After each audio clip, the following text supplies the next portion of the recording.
လာမရှိတော့ရင်ဘာတွေဖြစ်သွားနိုင်လဲ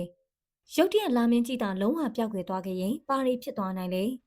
ညဘက်ဆိုလာနေတဲ့နေရာကိုနေကယူပြီးတနေကုန်နေပူတော့မှလားအမောင်မရှိတဲ့အတွက်တနေကုန်အလင်းထဲမှာပဲနေပြီးကျမတို့ကကြောင်သွားမှလားဒီနေ့မှာတော့ကျမတို့ဟာလာမင်းကြီးရဲ့လျှို့ဝှက်စမ်းကြဲတဲ့အရေးပါပုံနဲ့လာမရှိတော့ရင်ဘာတွေဖြစ်လာနိုင်လဲဆိုတာကိုပြောပြပေးသွားမှာပဲဖြစ်ပါတယ်ဒီအကြောင်းအရာကတော့စိတ်ကူးရင်ဆန်မိမယ်ကြောက်စရာကောင်းတဲ့အမှန်တရားတစ်ခုပါနံပါတ်1ရေပြင်မှာဖြစ်ပေါ်လာတဲ့ပြောင်းလဲမှုလာမရှိတော့ရင်ကျမတို့ချက်ချင်းသိတာနာမယ့်အရာတစ်ခုကတော့ဒီရေတက်ကြပါပဲဒီရေတက်ကြဖြစ်ပေါ်တာဟာနေနဲ့လရဲ့ဆွဲငင်အား gravity ကြောင့်ပါလရဲ့ဆွဲအားကနေထက်ပိုပြီးကဘာနဲ့နေတာကြောင့်ဒီရေကိုပိုပြီးလွှမ်းမိုးထားပါတယ်လာမရှိတော့ရင်ဒီရေရဲ့အတက်ကြဟာလုံးဝပျောက်ကွယ်သွားမှာမဟုတ်ပေမယ့်အရန်ကိုတိတိတတ်တာလျော့နေသွားပါလိမ့်မယ်အဲဒါကြောင့်သမုတ်တရားကန်ယူရန်ဒေတာတွေကဂေယစနစ်တွေထိခိုက်ပျက်စီးနိုင်ပါတယ်ဥပမာ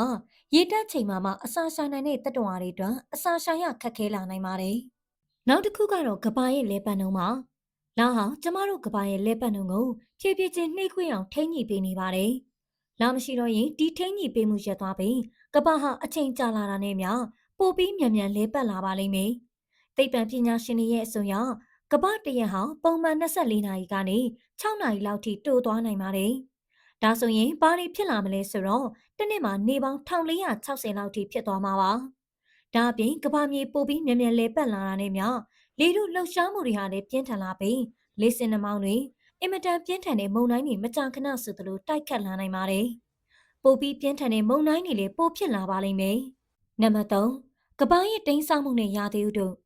လာမရှိတော့ရင်ကဘာရဲ့ဝင်ယူတဲ့စောင်းလာတာကိုထိန်းထားနိုင်တော့မှာမဟုတ်ပါဘူး။ကဘာဝင်ယူဟာဒီဂရီနည်းငယ်သာတိမ်းဆောက်နေတာကြောင့်ကျမတို့ကဘာပေါ်မှာရာသီဥတု၄မျိုးရှိနေတာပါ။လာမရှိတော့ရင်ကဘာရဲ့ဝင်ယူဟာရုတ်တရက်အပြောင်းလဲမရှိပေမယ့်နှစ်သက်ပေါင်းများစွာကြာတဲ့အခါပိုပြီးတိမ်းဆောက်လာနိုင်ပါတယ်။တိမ်းဆောက်မှုပုံမများပြားလာရင်ကဘာပူချိန်ဟာတချို့နေရာတွေမှာအရှမ်းပူလာပြီးတချို့နေရာတွေမှာအရှမ်းအေးခဲသွားနိုင်ပါတယ်။ဒါကြောင့်ကဘာပေါ်ကတက်ရှိမျိုးစိတ်များစုဟာရှင်သန်မှုခက်ခဲလာပြီးမျိုးသုံးပြောက်ကွယ်သွားနိုင်ပါတယ်။နံပါတ်၄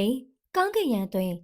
လာမရှိတော့ရင်ကောင်းကင်မှာဘာမှမရှိတော့ဘူးလို့သင်ထင်နိုင်ပါတယ်။ဒါပေမဲ့တကယ်တမ်းကျတော့လာမင်းကြီးမရှိတော့တဲ့အတွက်လာရဲ့လင်းရောင်ကနေလွတ်မြောက်သွားတဲ့ကျဲတွေကျဲစုတွေအားလုံးကိုပိုပြီးရှင်းရှင်းလင်းလင်းမြင်လာရပါလိမ့်မယ်။ဒါကြည့်ရတာလှပေမယ့်တစ်ဖက်မှာတော့ကဘာကြီးအတွက်ပုံမှုအန္တရာယ်များလာနိုင်ပါတယ်။ဘာလို့လဲဆိုတော့လာဟာသူ့ရဲ့ဆွဲအားနဲ့အုတ်ကာခဲတွေကျုံငယ်တွေကဘာကိုတိုက်မိမလားအောင်တာစီပေးနေလို့ပါ။လာမရှိတော့ရင်ကျမတို့ဟာအာကာသတွေကကြာရောက်လာနိုင်တဲ့အရာတွေရဲ့ BNA ကိုပို့ပြီးရင်ဆိုင်လာရပါလိမ့်မယ်။ဒီအချက်တွေကိုနားထောင်ပြီးရင်တော့လာမင်းကြီးဟာကျမတို့အတွက်ဘယ်လောက်ရေးကြီးလဲဆိုတာကိုသင်နားလည်လာမှာပါ။လာဟောင်ရှားတီယူတူဒီရင်နဲ့ကဘာရင်လဲပန်းတို့ကိုထိမ့်ညှိပေးနေတယ်။အရေးကြီးတဲ့အခန်းကဏ္ဍကနေပါဝင်နေပါတယ်။ဒါကြောင့်လာမင်းကြီးဟာကဗျာဆန်တဲ့လှပတခုနဲ့မကားပဲကျမတို့ရဲ့ကဘာကေယစနစ်ကိုတည်ငြိမ်အောင်ထိန်းထားပြီးတဲ့မရှိမဖြစ်လိုအပ်တဲ့တငယ်ချင်းကောင်းလိုပါပဲ။စိတ်ဝင်စားစရာကောင်းပြီးဘ ഹു တုတရစေမယ့်ဗီဒီယိုတွေကို